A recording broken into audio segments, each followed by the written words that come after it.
The threat of a government shutdown is once again casting a long shadow over Washington, and at the center of the storm stands President Donald Trump. Over the past week, Trump has sounded a singular, unwavering refrain when asked about the impending crisis. If the government does shut down, he insists, it will be because of one reason, and one reason only, the Democrats. Welcome viewers to my channel. Please subscribe, like my video and turn on notifications so you don't miss our next update. Will there be a shutdown? Yes, because the Democrats are crazed, Trump has declared, brushing aside any suggestion that his own administration's tactics or the Republican leadership in Congress might share the responsibility. Asked why his White House is drawing up unusually severe contingency plans, including mass firings of federal employees rather than the more traditional furloughs, Trump once again pointed his finger across the aisle. Well, this is all caused by the Democrats. Even questions about the human toll, hundreds of thousands of workers left without paychecks, critical government services delayed, ripple effects on the economy, draw a defiant response. The radical left Democrats want to shut it down, he retorts, as though the matter were already settled. If it has to shut down, it'll have to shut down, Trump said Friday. But they're the ones that are shutting down government. This rhetorical strategy is not new for Trump. Blame shifting and pressure politics have long been at the heart of his political playbook. But in this high-stakes moment, with a deadline approaching and public patience thin, his approach is as stark as it has ever been. His message is not just about assigning responsibility, it's about shaping the narrative before the shutdown even begins. In Trump's telling, Democrats are the sole obstacle to keeping the government's lights on. The White House and Republican leaders in Congress are offering what they portray as a straightforward solution, a short-term extension of funding, with no additional policy riders. Democrats, by contrast, are insisting on attaching health care provisions, including an extension of subsidies under the Affordable Care Act and a reversal of recent Medicaid cuts. By hammering this distinction, Trump is attempting to frame Republicans as the party of stability, those willing to keep the government open, at least temporarily, and Democrats as reckless partisans willing to grind the federal workforce and American families through chaos for the sake of ideological victories. But Trump's rhetoric masks a deeper reality. His administration is not just preparing for a temporary halt in services. It is actively drafting plans to use the shutdown as an opportunity to enact mass layoffs of federal workers, reducing the size of government in ways that furloughs cannot.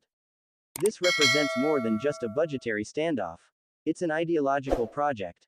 The pursuit of a leaner, more stripped-down government that aligns with Trump's broader political vision. In one sense, the Republican position is atypical. For decades, the threat of a government shutdown has often been wielded as a tool of leverage by whichever party is in opposition. The logic is simple. The more essential the government is to daily life, the more pressure there is on the majority to meet demands in order to avert disruption. In 2013, for example, Republicans dug in their heels and refused to fund the government unless Democrats agreed to defund the Affordable Care Act.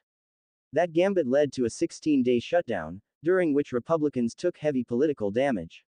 In poll after poll, voters blamed the GOP, not Democrats, for the dysfunction. Trump himself is no stranger to such brinkmanship. During his first term, he demanded billions of dollars to construct a border wall. When Congress resisted, he embraced the political fallout head-on. In a remarkable Oval Office meeting broadcast live, he told Democratic leaders Chuck Schumer and Nancy Pelosi, "I will be the one to shut it down. I'll take the mantle." That episode ultimately produced one of the longest shutdowns in U.S. history. This time, however, the roles are reversed. Trump and his allies are not making additional demands, they are the ones offering a clean extension. Democrats, by contrast, are the ones insisting that new policies be included in the deal. For Republicans, this reversal is an opportunity. They believe the political optics favor them, the image of Democrats holding the government hostage in order to force expensive and complex health care changes. For Democrats, these demands are not only policy priorities, they are political imperatives.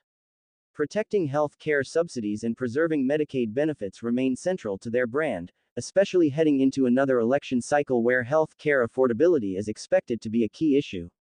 Republican leaders, however, dismiss the proposals as both too costly and too complex to resolve in the compressed timeframe of a funding fight. To them, Democrats are engaging in reckless brinkmanship. On Monday, the White House is expected to host a high-stakes meeting. Trump will sit down with Senate Minority Leader Chuck Schumer, House Minority Leader Hakeem Jeffries, Speaker Mike Johnson, and Majority Leader John Thune. For Democrats, the meeting itself is evidence that Republicans are beginning to feel the heat. If they were truly confident that Democrats would shoulder all the blame for a shutdown, why agree to negotiate at all? The fact that the president has scheduled such talks suggests at least some awareness that a prolonged shutdown could hurt him politically. Yet Republicans remain outwardly confident. Their argument is that Democrats will be faulted for placing policy demands on the table in a crisis moment. And Trump, ever the political showman, appears content to let the spotlight linger on Democrats as the deadline approaches. But the stakes for Trump extend far beyond the immediate funding deadline. Unlike previous shutdown battles, where the focus was on temporary disruption and political blame, this time Trump's administration is actively exploring ways to make a shutdown permanent in its effects. By pursuing mass layoffs of federal workers instead of furloughs, Trump could shrink the size of the federal government in ways that cannot easily be reversed once funding resumes. This is not just a tactical maneuver, it's a central plank of Trump's political philosophy. Throughout his career, he has railed against what he calls the deep state, a sprawling bureaucracy that he argues is unaccountable to the public and hostile to his agenda. Reducing the federal workforce has long been a conservative goal, but for Trump it carries an additional political resonance, weakening the very institutions he sees as obstacles to his power. If a shutdown accelerates that vision, Trump may see political gain even in the midst of short-term disruption. History suggests the political fallout from shutdowns is rarely straightforward. In 1995 and 1996, Speaker Newt Gingrich's confrontations with President Bill Clinton led to a shutdown that many historians believe boosted Clinton's re-election prospects. In 2013, Republicans bore the brunt of public anger over their attempt to defund Obamacare. In 2018-2019, Trump himself was widely blamed for the 35-day shutdown over border wall funding. This time, Republicans hope the tables have turned. By presenting themselves as willing to pass a clean extension, they argue they can deflect blame onto Democrats. Democrats, meanwhile, are betting that voters will see their demands not as partisan overreach but as essential protections for health care affordability and fairness. Much may depend on how long a shutdown lasts, and how visible its effects become. In the short term, the White House has some discretion over which services continue and which are halted. But as weeks drag on, the human toll grows harder to ignore. Federal workers go without pay. National parks close. Benefits are delayed. Small businesses that rely on government contracts suffer. Complicating matters further is Trump's own role in the negotiations. At times, he has signaled openness to compromise.